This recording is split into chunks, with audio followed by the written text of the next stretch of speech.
I would like to give a brief introduction about our today's chief guest, Neha Damle. She's the Education Director of Maharashtra Mandal, who had started a very unique competition for pre-primary kids in the field of athletics. Her personality is lively and her enthusiasm to work in this educational field so dedicatedly is simply boundless. She organizes various educational events, and to name a few was the one which we witnessed a few days back in the auditorium. That event was phenomenal in terms of the inputs which we gave. She's always updated about the changing educational provisions and immediately adapts the situation. She works so passionately with flying colors, achieving big in her field, and yet is so grounded and always accessible for all of us. Ma'am, we are absolutely honored to have you with us here today. Let's give a big round of applause. So today we are gathered here on account of the 10th anniversary of late Shri Captain Shivram Pant Damle. Shivram Pant Damle यांचे आचार, विचार, महानता उघड्या डोळ्यांनी पाहण्याचे भाग्य आम्हाला लाभले नसेल तरी त्यांच्या कामाचा वारसा पुढे चालवायचे काम येथील प्रत्येक शिक्षक व विद्यार्थी त्याच जोशाने व प्रेरणाने आज ताब्यात करीत आहे. चला तर मग त्यांच्या स्वप्नातून उभ्या राहिलेल्या या महाविद्यालयाचे हे प्रेरणागीत ऐकूया. हे गीत सादर करण्यासाठी आपल्या समोर येत आहेत सौरभ, शिवराज आणि गौरव.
समान हो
ज्योततीचा मुचाई हृदयांतरी उजळते तुझ समान होय अमूर्त मूर्त मूर्तिमंत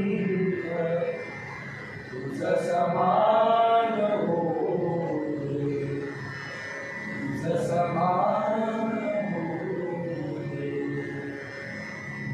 समान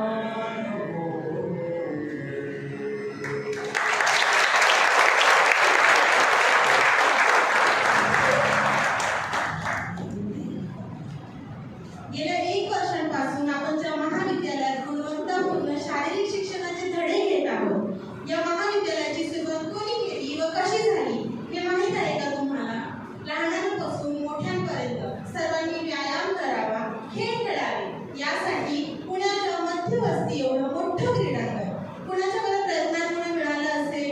शारीरिक शिक्षण, आरोग्य, व्यायाम, क्रीडा या बाबतीत कोण होती ही झपाटलेली व्यक्ती? चला तर मग जाणून घेऊया या व्यक्तीबद्दल, ज्यांचे नाव आहे कॅप्टन शिवरामपंत दामले, म्हणजेच आपले शिवाकाळ. चला तर जाणून घेऊया पर्व पहिले. रत्नाकर धौतपदा हिमालय किरीटिनी ब्रह्मराज शिरत्नाढ्या वंदे भारत मातरम. जिचे चरणकमल नित्य नेमाने स्वतः समुद्रच धुवत असतो, जिला स्वतः हिमालय अलंकृत करतो, जी ब्रह्मऋषी, राजऋषी अशा विविध रत्नांनी संपन्न आहे, अशा सुजलाम सुफलाम भारत मातेला ग्रहण लागलं होतं ते म्लेच्छांचं, म्हणजे कोणाचं? ब्रिटिशांचं. अशातच सन 1857ला जो स्वातंत्र्य संग्राम झाला, त्याच्यात जी हानी झाली, त्यानंतर तर जणू अख्खा भारत कोलमडून पडला होता. पण सन 1900 या साली अशातच एक दिवस उगवला, एक सोनेरी दिवस उगवला. या घनघोर काळोखात हनुमान जयंती दिनी स्वतः धूर्त वैष्णव गायक असा हनुमंतच नरदेहात प्रगटला. दामल्यांच्या घरी शिवराम जन्मला. लहानपणापासूनच शिवाजी महाराजांच्या गोष्टी आणि समर्थ रामदास स्वामींचे उपदेश ऐकत शिवरामपंत जसजसे मोठे होऊ लागले, तसे ते कुस्ती, जोर बैठका यांचा सराव करू लागले. सदाशिव पेठेतल्या त्यांच्या घराजवळच निंबाळकर तालीम असे. मुळातच सुदृढ सौष्ठव असलेले पंत हळूहळू जसे सराव करू लागले, तसे लवकरच पुणेकरांना उत्कृष्ट कुस्तीगीर म्हणून ते परिचित झाले. पण त्यांनी एक गोष्ट जाणली, ती काय? तर शारीरिक शिक्षण हे एक शास्त्र आहे आणि अशा छोट्याशा तालमीत त्याचा विकास होणे शक्य नाही. या दरम्यान इसवी सन 1914 ते 1920 मध्ये लोकमान्य टिळकांचे जीवन शिवरामपंत आणि त्यांचे जे मित्रमंडळी होते ते पाहत होते. प्रचंड ध्येयवादाने प्रेरित होऊन या उत्साही मित्रमंडळींनी एक संघटना स्थापन केली. भारत मातेच्या सेवेत शारीरिक शिक्षणाचा विकास करणे हेच त्यांचे ध्येय. पण नुसती व्यायामशाळा एवढे कार्यक्षेत्र त्यांना काही पुरेसे वाटेना. शारीरिक शिक्षण हे माध्यम बनवून भारत मातेच्या सेवेसाठी त्यांनी भरपूर धडपड केली.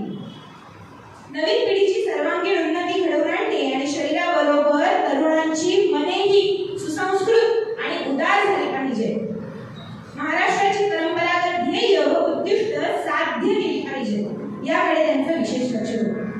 महाराष्ट्रीय मंडळ या नावाखाली त्या सर्व विचारांचा व कल्पनांचा अगदी नीट समावेश होतोय, यावर त्यांचं एकमत झालं. आणि सन 1924 विजयादशमीच्या शुभमुहूर्तावर वयाच्या अवघ्या 24व्या वर्षी, म्हणजे तुमच्या आमच्या एवढेच साधारण वयाच्या अवघ्या 24व्या वर्षी भोपटकर आणि केळकरांच्या मार्गदर्शनाने त्यांनी महाराष्ट्रीय मंडळाची स्थापना केली. पर्व दुसरे.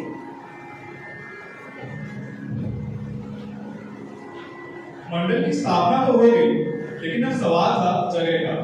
24 वर्ष की उम्र से ही शिवा काका भारत के नौजवानों को बलवान बनाना चाहते थे, साथ ही उनका मैदानी खेलों को भी अपनाना था और उस वजह से मैदान की आवश्यकता थी। शुरुआती दौर में सदाशिव पेट में स्थित शिवाजी मंदिर के मैदान में खेल खेलने की अनुमति विश्वस्त तात्यासाहेब कंडरकर जी ने दी, पर यह सुविधा अस्थायी थी। मैदान का कार्य बाधित रहे, इसलिए खुद की जगह होना अनिवार्य था। इसलिए शिवराम पंत जी और करंदीकर जी दोनों ही कोशिश में लगे थे। यह समय था जब तिलक रास्ता बना नहीं था। इस रास्ते की उत्तरी दिशा के प्लॉट में एक बड़ा सा प्राचीन कुआं हुआ करता था, जिसमें शिवा काका ने तैराकी सिखाने का सपना देखा और जल्द ही उनका यह सपना पूरा भी होने वाला था। ऐसा कहा जाता है कि उस कुएं में कई गुप्त कक्ष हुए करते थे, जिसमें स्वतंत्र आंदोलन से संबंधित सभा बैठाया जाता था। साल 1926 में मंडल का पहला अखाड़ा बना और उसी साल से मंडल में तैरने का प्रशिक्षण भी दिया जाने लगा। इतना ही नहीं, 1927 से मंडल ने मुफ्त शारीरिक शिक्षण वर्ग मई की छुट्टी में शुरू किया, जिसमें केवल महाराष्ट्र ही नहीं बल्कि कर्नाटक से भी बच्चे इस वर्ग का लाभ उठाने हेतु आने लगे। साल 1931 में पहली बार भगिनी वर्ग के लिए स्वतंत्र वर्ग की शुरुआत की गई और भगिनी वर्ग द्वारा इसका हर्ष से स्वागत किया गया।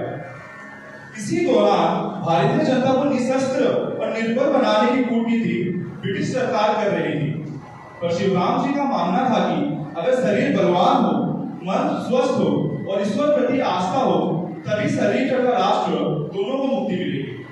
इस समर्थ रामदास स्वामी जी के वचन को समझते हुए महाराष्ट्र मंडल नौजवानों को तैयार करने लगा।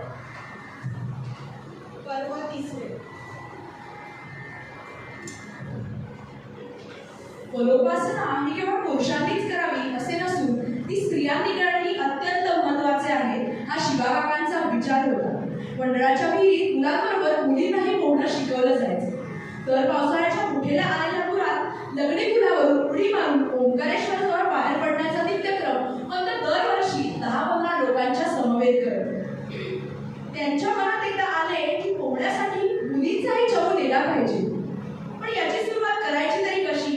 कारण मुलींनी पोहणे आणि ते सुद्धा पुराच्या नदीत छे मुलींचे तर हे कामच नाही, अशी त्यावेळच्या समाजाची मनस्थिती होती। यावर शिवाकाकांना उपाय सुचला, ते म्हणजे सुमती धारक ही 14 वर्षाची उत्तम पोहणारी मुलगी पुरात पोहण्यासाठी तयार झाली। ही मुलगी जेव्हा पुलाच्या कड्यावरून चढून पलीकडे उडी मारण्याच्या तयारीत उभी राहिली, तेव्हा संबंध भारतासाठी एक नवा इतिहासच घडत होता। सुमतीने सर्वांबरोबर नदीत उडी घेतली आणि सहज ओंकारेश्वरपर्यंत पोहत जाऊन पोहोचली। तिचा स्वातंत्र्यवीर सावरकरांच्या हस्ते मंडळात सत्कार तर झालाच, पण अरे मग ह्या उडीमुळे आमची उडी काहीच नाही, हे सावरकरांचे कौतुकाचे उद्गार तिने बक्षीस म्हणून मिळवले। सुरुवातीला मुलींच्या पुरात पोहण्यावरून समाजात प्रचंड खळबळ माजली, पण वेळेप्रमाणे ती शांतही झाली। संस्था जेव्हा बाल्यावस्थेत होती तेव्हा पुण्यात ब्राह्मणेतर चळवळ सुरू होती। ब्रिटिशांचा तर फोडा आणि राज्य करा या धोरणेला भारत बळी पडल्याचा लाखो पुराव्यांमधला हा एक पुरावाच। मंडळाची स्थापना झाली तेव्हा मंडळाच्या तालिमीला लोक ब्राह्मणांची तालीम असे म्हणत। वस्तुतः ती केवळ ब्राह्मणांची मुळीच नव्हती, पण मंडळाच्या चांगल्या चालत असलेल्या व्यायामशाळेला पाण्यात पाहणारे अनेक लोक होते। त्यांनी मंडळाच्या विरुद्ध सरकारकडे अर्ज केले। ही संस्था क्रांतिकारकांचा अड्डा आहे, येथे हत्यारांचे गुप्तपणे प्रशिक्षण दिले जाते, देशात अराजक फैलवणे हे या संस्थेचे हेतूच आहे। अशा प्रकारची चुगली सरकारकडे करण्यात आली आणि एक दिवस ही संस्था बंद करण्यात यावी या दिशेने सरकारची सूत्रे जोरात हलू लागली। हे दृश्य पाहून आता पंतांनी स्वतः सरकारलाच आपले कामकाज पाहण्यास बोलवले आणि जेव्हा खुद्द सरकारने स्वतःच्या डोळ्याने येऊन मंडळाचे काम पाहिले, तेव्हा ते अचंबित व प्रभावित होऊन स्वतःच मंडळाला ग्रांट देऊन गेले। अशी मंडळे मजबूत होत गेली आणि आता बंदुकीची नळी नेमके कोठे आणि कशी फिरवायची व नव्या भारताची स्वप्ने कशी रंगवायची याचीच वाटचाल सुरू झाली।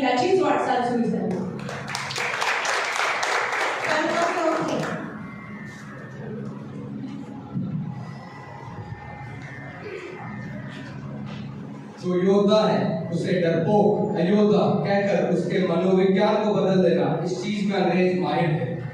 भारत के जिन समाज के लोगों ने 1857 के संग्राम में अंग्रेजों की नाक में दम कर रखा था, उस समाज के लोगों को बिन लड़ाऊ एवं कमजोर बतलाया। उनको ब्रिटिश आर्मी में भर्ती करने से साफ इनकार कर दिया गया। ठीक इसी वजह से खुद दामले जी भी सेना में भर्ती ना हो सके। दामले जी के दिल में यह बात बहुत गहरी बस गई थी। महाराष्ट्र में पहले से ही सैनिकी परंपरा थी। उसका पूर्ण परिवर्तन हो यह मंडल के कार्यकर्ताओं की इच्छा थी। सैनिकी शिक्षा की वजह से जवानों में अनुशासन उत्पन्न होता है तथा साहस, वीरता, निर्भयता, जिद और राष्ट्र प्रेम निर्माण होता है। यह शिक्षा अपने जवानों को मिले, इसके लिए मंडल ने बहुत परिश्रम किए, पर 1938 तक सरकार की विरोधी नीतियों की वजह से यह संभव ना हो सका। तथापि 1934 में संस्थानों ने जिद कर 160 जवानों को इकट्ठा कर उनको सैनिकी शिक्षा देने का उपक्रम अपने हाथों में लिया। तब उस समय असली बंदूकें न मिलने पर संस्थानों ने असली बंदूकों के आकार और वजन वाली लकड़ी की बंदूकें तैयार करवाई तथा उनके सहायता से लश्करी कवायद सिखाना शुरू किया। आगे चल 1939 में समय आया दूसरे विश्व युद्ध का। अब ब्रिटिश सरकार को बड़ी संख्या में सेना की आवश्यकता थी। ठीक इसी समय कांग्रेस का स्वतंत्रता आंदोलन शुरू था, पर उसमें अहिंसा को प्राथमिकता थी। सैन्यकरण को इस चीज का विरोध था। फिर भी संस्था ने दूरदृष्टि रखते हुए इस अवसर का फायदा उठाते हुए बड़ी मात्रा में सैन्यकरण अभियान अपने हाथों में लिया। महाराष्ट्र जवानों को यह अवसर मिल ही नहीं पा रहा था, लेकिन अब विश्व युद्ध की वजह से यह अवसर प्राप्त था। तब अपने जवानों को सेना की प्रत्यक्ष शिक्षा और लड़ाई का अनुभव पाने का यही सही अवसर है, यह संस्था और स्वतंत्र वीर सावरकर जी का भी मानना था। फिर भी लश्कर में जाना यानी दुश्मनों को मदद करना और अपने बच्चों को मौत के घाट में उतारना, ऐसा प्रचार शुरू था। दूसरों के बच्चों को लड़ने भेजते हो, ऐसी आलोचना की जाने लगी। इसका जवाब देने की शिवराम जी ने ठान ली तथा सेना में भर्ती होने के लिए अर्ज किया। सैन्यकरण करने वाले मंडल के मुखिया दामले जी ने उम्र 40वें वर्ष में खुद सेना में प्रवेश पाया तथा 10 साल प्रत्यक्ष सेना में नौकरी की और प्रत्यक्ष लड़ाई भी लड़ी। इस अनुभव का आगे चलकर मंडल को काफी फायदा हुआ और दूसरों के बच्चों को मौत के घाट उतारने वाली भाषा भी बन गई।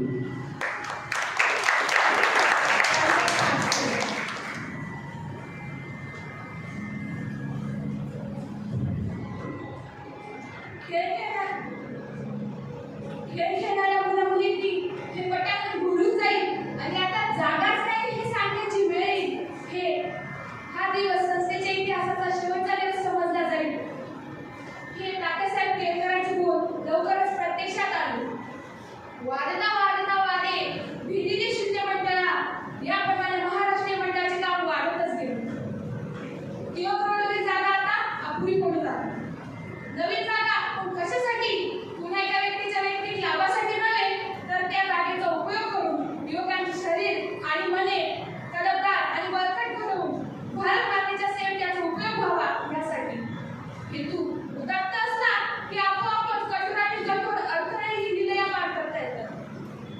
अशा प्रकारे नवीन जागेसाठी अनेक प्रयत्न केले असता सरकार त्यांच्या मंडळाला 1940 साली 32 एकरची ही सध्याची जागा भाड्याने दिली।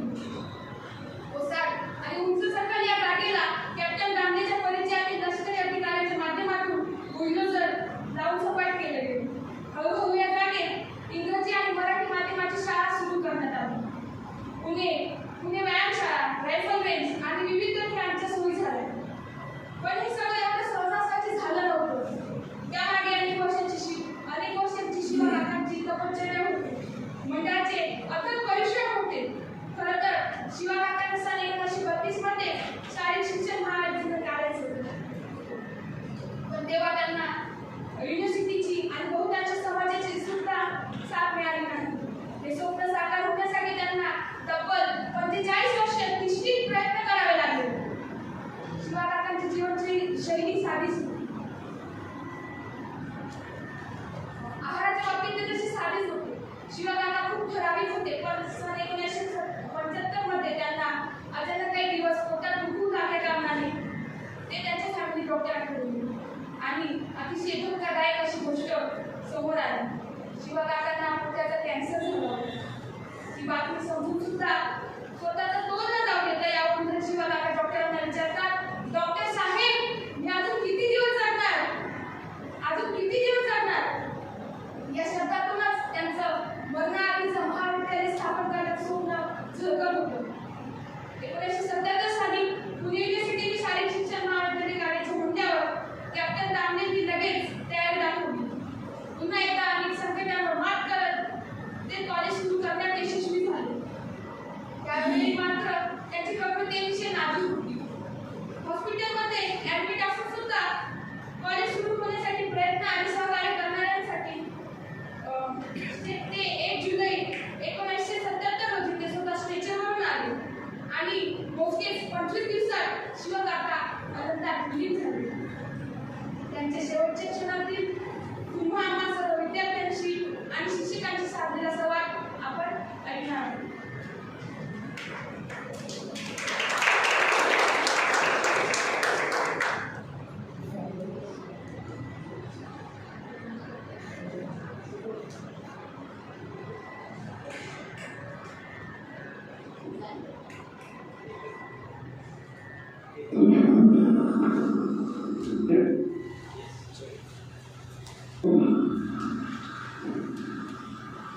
मित्रमंडळींनो, मी आता वाचल्याकडे केवळ कृतज्ञता व्यक्त करतोय. आम्ही मित्रमंडळी मराठी काढलं हे खरं आहे, परंतु त्याच वेळेला आमच्या डोक्यात 1929 साली मुंबई विद्यापीठाने पालघरला हे शारीरिक शिक्षणाचा वर्ग काढला होता. त्यावेळेला सिंह आपल्यामध्ये होतं आणि प्रत्येक तालुक्याचे विद्यार्थी त्या ठिकाणी तिथे जमले होते. त्यांनी 2 वर्ष कुस्ती शिकवायला वेगवेगळ्या मॅगझिननी माझी निवडणूक केलेली होती.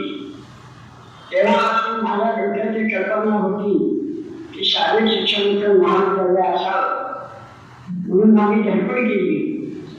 पण आम्हाला कोण विचारतो, लोकांना ही कल्पना पटली नाही.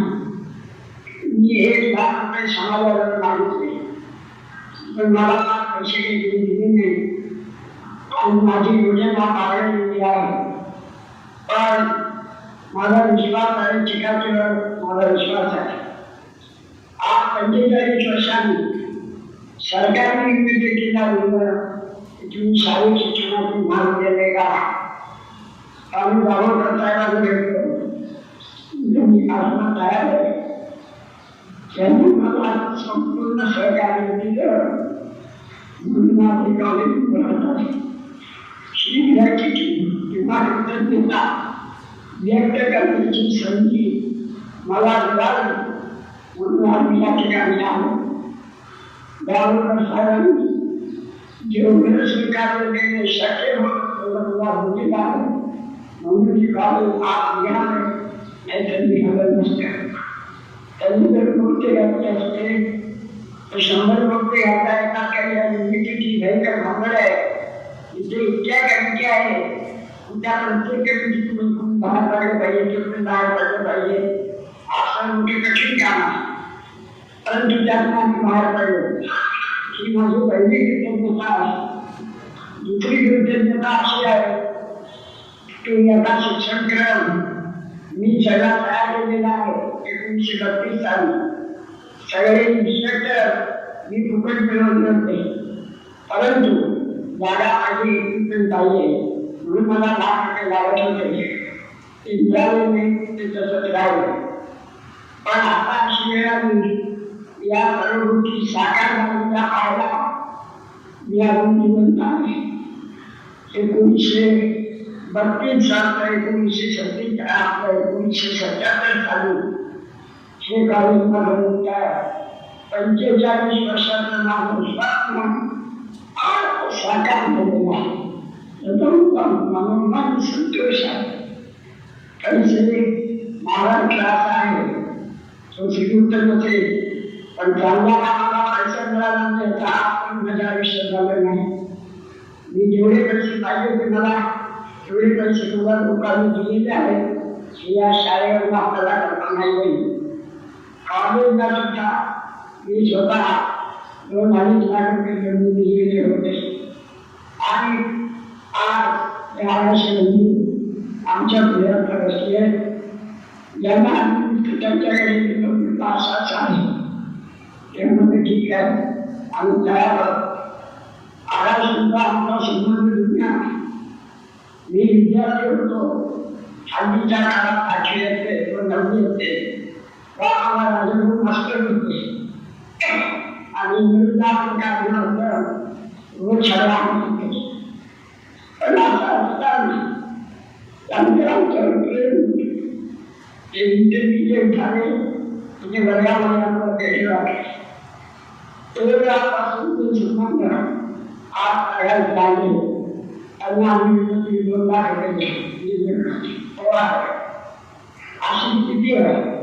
आणि आपण जे आता इथे सर्व जमला या लोकांच्या जोरावर महाराष्ट्र मंडळ जोरात असतं.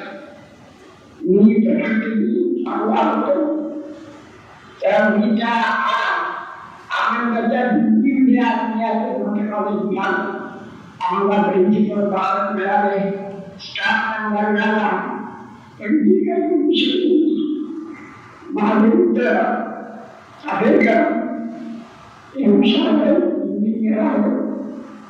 त्यांच्याकडे मी ढकललं आणि त्यांना सांगितलं आता तुम्ही करा मी मला उद्या येईल मी मला भरायला शिकला मला म्हणजे आवडत वाटत मला आनंद वाटतो. मी विद्यार्थ्यांच्या याला म्हणण्यावर हॉस्पिटलमध्ये आहे. विद्यार्थ्यांनी बदलली मी कॉलेज काढतोय मला तुम्ही इंटरशिपची मदत करा. मला आनंद वाटतो की मला 12,000 लोकांची चिठ्ठी पाठवली होती गेल्या 10 वर्षांची. माझी खात्री की आम्हाला जेवढे पैसे लागले तेवढे पैसे आम्हाला मिळतील. एक भांडवल होती त्याच्या आता स्टँडिंग कमिटीची चेअरमन उद्या आलेले आहे. निष्कारण करतो काय नाही तर खरं काही नाही पण त्रास आहे. आम्हाला 50,000 रुपये महानगरपालिकेने त्याच्याकडून केले. पण काय म्हणून दिली की 3 पण का काम केली बरं आम्ही आपले दिली बिल्डिंगची परमिशन मागितली दिली नाही. मग कशी दिली का नाही त्यामुळे त्यांना सांगितलं आहे अर्बन सिटीमध्ये आम्ही येत नाही. तुम्ही आपल्या काळात देता आम्ही बांबे उंची झाडाचे खेळ होतो नाही ते झालं नाही. मग नाही म्हणून काही पैसे नाही. पुढे मी मुंबईला गेलो आणि तिच्या अर्ज दिला तर आमचे कंट्रोल करा. त्यांनी सांगितलं तुमच्या नातवाला मिळेल 40,000 अर्ज आहे. त्यांनी कायद्याचं पुस्तक दिलं तुम्ही घेऊन आलो वाचलं सगळं केलं पुन्हा जाऊन भेटलो नाही म्हणजे कसं असतं. आता आपण म्हणते असं आहे समजलं म्हणजे तुम्ही बाळाला त्याच्याकडे इकडे मी काही म्हणणार का आम्ही गप्पा सांगता नाही. इंजिनियरची बात देतो स्टॅम्पावर पाडायची मिटिंग आली तर माझ्या खर्चाने मी पाडली पण मला परवानगी द्या. या मागणी काढून गेलं. मग मी एक गोष्ट केली चालू घातल्यामुळे बांधलेलं आहे इथेच काढून पाडायचे नाही म्हणजे आमची शाळा काय बरंच शिकलेली चांगली एवढं ते घेऊन दे म्हणून इथे काढून काढायचं. त्याप्रमाणे ते कॉलेज आज सुरू झालं. आपण सर्व पिढी आम्हाला मदत केली त्याच्याबद्दल आपला आभारी आहे. शेवटी हे कृतज्ञता व्यक्त करतो माझं काय सांगू शकतो की आपली माणसं आहे.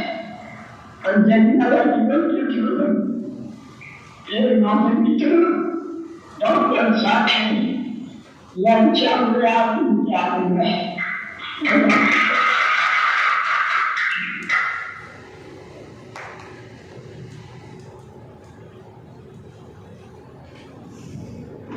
पंतांचे शेवटचे भाषण ऐकून नक्की सगळ्यांना गहिवरून आले असेल.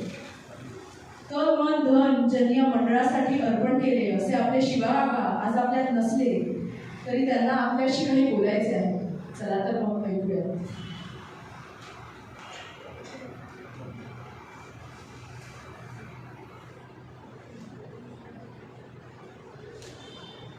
मी बोलतोय, तुम्हा सर्वांची बोलावं असं मनापासून वाटलं.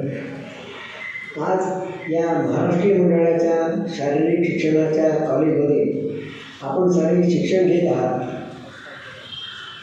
एक नवी अभिमानास्पद जबाबदारी पेलण्यासाठी तयार होत आहात याचा मला आनंद आहे.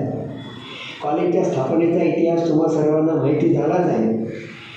शिवरायांचे मावळे सैनिक असत किंवा स्वातंत्र्य संग्रामात आपल्या जीवनाची बाजी लावणारे स्वातंत्र्य सैनिक, क्रांतिकारक असोत, आपल्या सीमेचे प्राणपणाने रक्षण करणारे आपले सैनिक असोत, या सर्वच ठिकाणी आपल्या मराठी बांधवांनी योगदान दिलेले आहे हे आपणाला माहितीच आहे.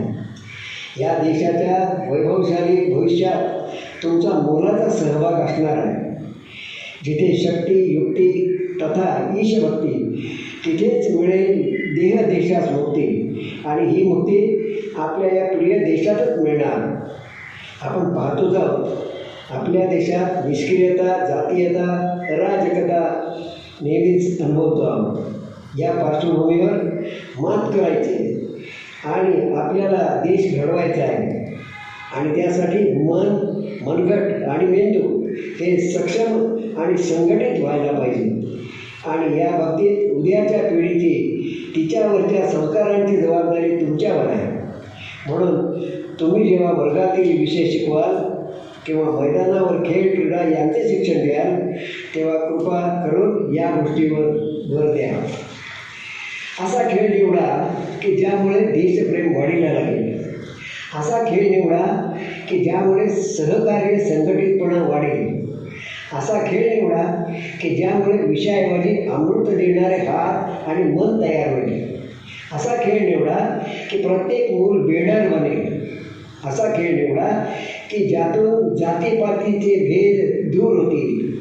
असा खेळ निवडा की शारीरिक क्षमतांची वाढ होईल आणि सर्वच जण जिंकतील. असा खेळ खेळावा की आनंदासोबत गणित, विज्ञान यांविषयी प्रेमभावना निर्माण होईल. असा व्यायाम घ्या की ज्यामुळे कणखर मन आणि स्नायू पिळदार होतील. असा व्यायाम घ्या की ज्यामध्ये शक्तीबरोबर देशभक्ती वाढीस लागेल. असा व्यायाम घ्या की तो पाहून सर्वांना व्यायाम करण्याची इच्छा उत्पन्न होईल. पाश्चात्य व्यायामाचे पथ्य नको, पण त्याबरोबरच आपली पारंपरिक व्यायामात संशोधन करून त्यांचा विकास होईल, सुदृढता होईल यासाठी प्रयत्न करा. असे गीत गा ज्या गीताने मनावर संस्कार होतील. शास्त्राबरोबर शस्त्रविद्येतही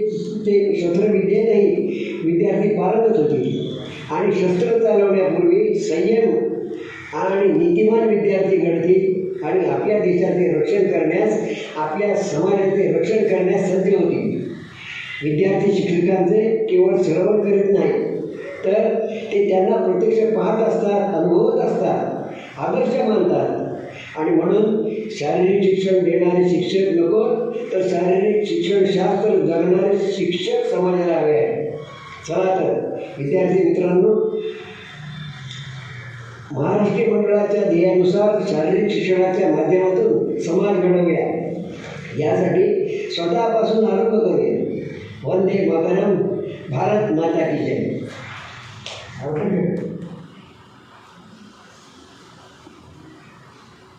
मी आता नेहा मॅम यांना विनंती करते की त्यांनी आपल्या सगळ्यांची गोष्ट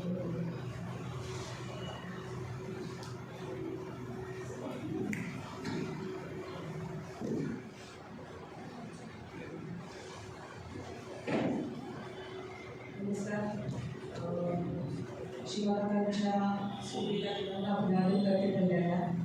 आणि आज आता आपण सगळ्यांनी इथे त्यांचा जीवन प्रवास बघितला आहे. त्यांनी कसं पुढे किती त्यांना संकट आली आणि त्याच्यावर त्यांनी कशी मात केली हे सगळं आपण बघितलेलं आहे.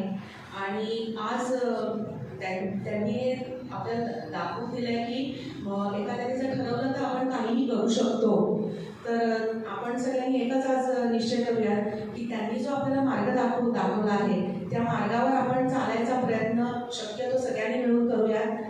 आणि सावरकरांचं जे एक वाक्य आहे, देहाकडनं देवाकडे जाताना मध्ये माझा देश लागतो, तर त्या देशासाठी आपण काहीतरी करावं असं सावरकरांसारखंच शिवाकाकांचं पण उद्दिष्ट होतं. त्याप्रमाणे त्यांनी त्यांचं आयुष्य आपल्या सगळ्यांसाठी वेचलंय की आज आपण त्यांनी जे काही कष्ट काढले त्या ह्याच्यामध्ये आपण आज सगळेजण चांगल्या रीतीने शिक्षण घेतोय.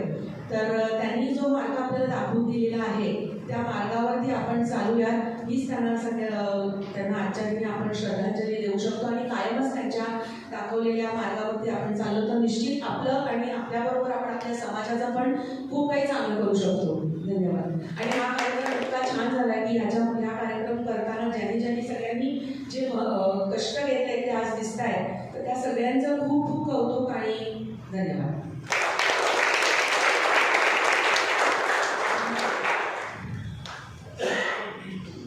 Coming towards the vote of thanks, I would like to thank Neha ma'am for being with us here today. Your presence and your words of motivation were truly valuable for all of us. I would like to thank our principal, Kangni sir, and all our faculty members for giving us this opportunity to conduct today's event. And last but not the least, I would like to thank all of my fellow students for contributing their time and energy to make this event a great success. I would like to specially mention Meghna Kulkarni for writing the entire Kathakathan script within just 2 days of time. She literally worked day and night for it. Next to mention is Aniket Gawande for being on his toes for any work related to this event and also for taking care of our snacks. Also the tech team who are on the edge of their seats, Samarth Ritiraj, our singers, Saurabh, Shivraj, Gaurang. Not to forget the efforts of the Rangoli team, Sadhana and Sneha Bawari. I believe they have magic in their fingers. Shubham Mukesh's poster designing was simply phenomenal. Next up is our Kathakathan team, Ritiraj, Krish, Meghna, Gayatri and also myself. Last but not the least, the entire Pathanatya team for putting way more extra efforts and delivering one of the best street plays of CSEP. A big thank you to all of you. And now I declare that this event has come to an end. Let us all rise for the national.